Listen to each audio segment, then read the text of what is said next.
E aí, pessoal? Esse é mais um vídeo da monitoria de dinâmica dos sólidos da faculdade UFVJM. Vou realizar com vocês aqui o passo a passo da resolução desse exercício.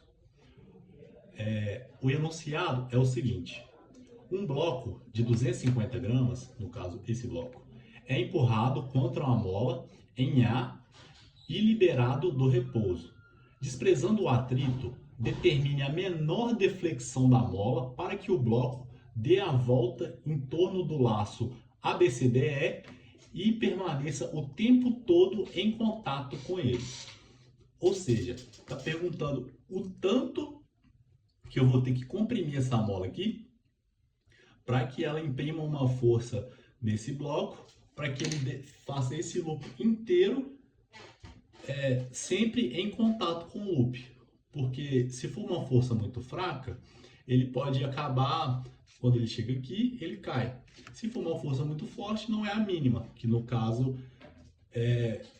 o exercício pede a força mínima. Ok.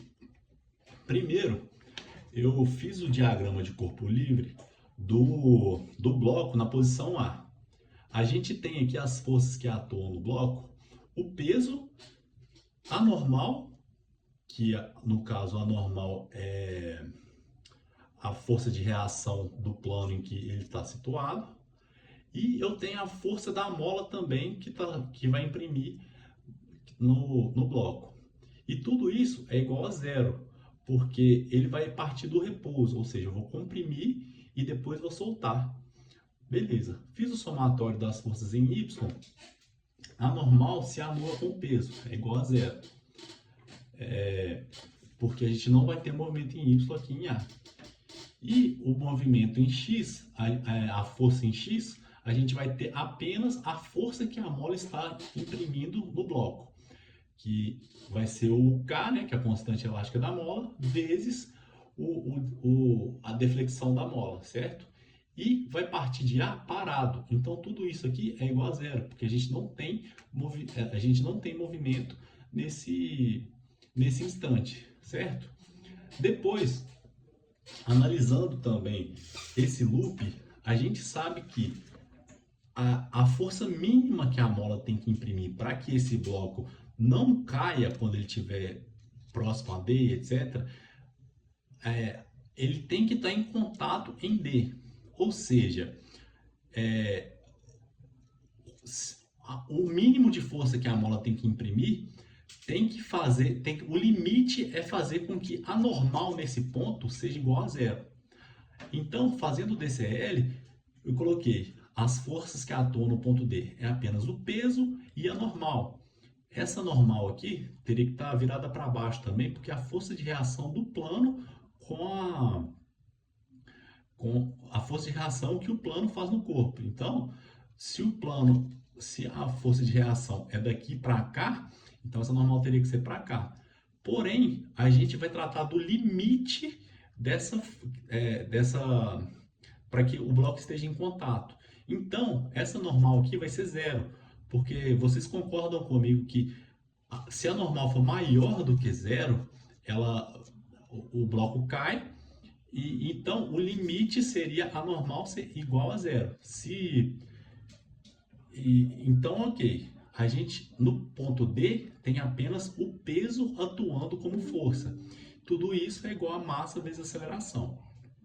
Fazendo o somatório das forças em X, a gente não tem nada, é igual a zero. Tudo bem. Em Y, a gente tem apenas o peso atuando como força. E tudo isso é igual a massa vezes aceleração. Tudo bem. A única aceleração que a gente tem atuando nesse bloco é a aceleração normal, que é uma curva, né? E a aceleração normal, ela sempre aponta para o centro do raio de curvatura. E a gente sabe, por conta das disciplinas anteriores, que a aceleração normal é igual a velocidade ao quadrado sobre ρ, onde ρ é o raio de curvatura. Tudo bem. Então, então igualando isso aqui na equação, a gente tem que a única força que atua é o peso é igual a massa vezes a gravidade. Logo, massa vezes gravidade é igual a massa vezes a velocidade em d ao quadrado sobre o raio. Porque note que o raio de curvatura é exatamente o raio desse círculo. Tudo bem. Isolando tudo aqui, eu passo a massa para cá, eu passo essa massa para cá, o R e a raiz, a gente tem que a velocidade em D é a raiz da gravidade vezes o raio, que deu aproximadamente 2,21 metros por segundo. Guarde essa informação. Ou seja, a velocidade que ele vai estar no ponto D vai ser 2,21 metros por segundo. Tudo bem. Agora, a gente vai utilizar o método de conservação de energia para a gente saber o tanto que essa mola aqui tem que estar deflexionada para que ela imprima essa força para que chegue nessa velocidade em D. Tudo bem. A gente tem que a energia cinética no ponto A, mais a energia potencial no ponto A, mais o trabalho realizado entre A e D, tudo isso é igual a energia cinética no ponto D, mais a energia potencial no ponto D. Sabemos que a energia potencial gravitacional em A é zero, porque nosso plano cartesiano está aqui, e aqui não tem elevação nenhuma, então o H aqui é zero. Logo, não temos energia potencial gravitacional em A. E a gente tem o kx quadrado, né, que é a força potencial elástica, que a mola, que é a energia potencial elástica, que a mola tá imprimindo no corpo. Tudo isso é igual a energia cinética em D mais a energia potencial gravitacional em D. Em D a gente também não tem energia potencial elástica porque não tem nenhuma mola atuando em D. Então, kxa, onde xa é a deflexão da mola, ou seja, o tanto que a mola tem que comprimir para ela imprimir essa força, kxa ao quadrado sobre 2 é igual à massa do bloco vezes a velocidade do bloco do ponto D ao quadrado sobre 2, mais o peso, né, vezes a altura que ela está no ponto D. Então, isolando tudo isso, a gente quer descobrir o XA, né, que é o tanto que a mola tem que ser comprimida. XA ficou isso aqui. Eu passei o K sobre 2 para o lado de cá, aí ficou 2 sobre K, multiplicado por tudo isso. Depois eu passei o quadrado aqui na raiz, tudo bem? E a gente já descobriu também a velocidade em D, que é necessário para a gente descobrir o tanto que a mola tem que ser comprimida para que imprima essa força mínima suficiente para que o bloco faça o loop inteiro sem desgrudar da superfície.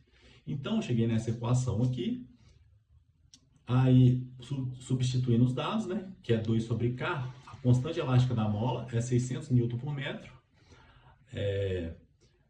vezes a massa, né, que é 0,25 kg, vezes 2,21 ao quadrado, 2,21, que é a velocidade no ponto D, sobre 2, mais 0,25, que é a massa também, vezes a gravidade, né? Porque é mg, vezes h em D, que é a altura em D. Note que a altura em D, tomando aqui como ponto 00 nosso, vai ser o equivalente a 2 raios, que seria 500 milímetros vezes 2, porque aqui eu avanço 500 milímetros, aqui eu avanço mais 500 milímetros. Então, vai ser 0,25 vezes 9,81, para a gente achar o peso, vezes 1, que é 1 metro a distância, a altura. Multiplicando tudo isso e tirando a raiz, a gente acha o valor de x, que vai ser aproximadamente 0,101 metros, ou 10,1 centímetros. Ou seja, a conclusão, a gente tem que flexionar essa mola aqui, para ela empurrar esse bloco, para ele não sair da superfície no loop, pelo menos 10,1 centímetros, para que ele não saia da superfície. Lembrando, um bloco de 250 gramas. Então, essa foi a resolução, uma forma que eu encontrei para passar para vocês. Esse tipo de exercício tem alguns demais dele, né, bem parecidos na lista, e é com o treino que vocês vão conseguir fazer ele mais facilmente.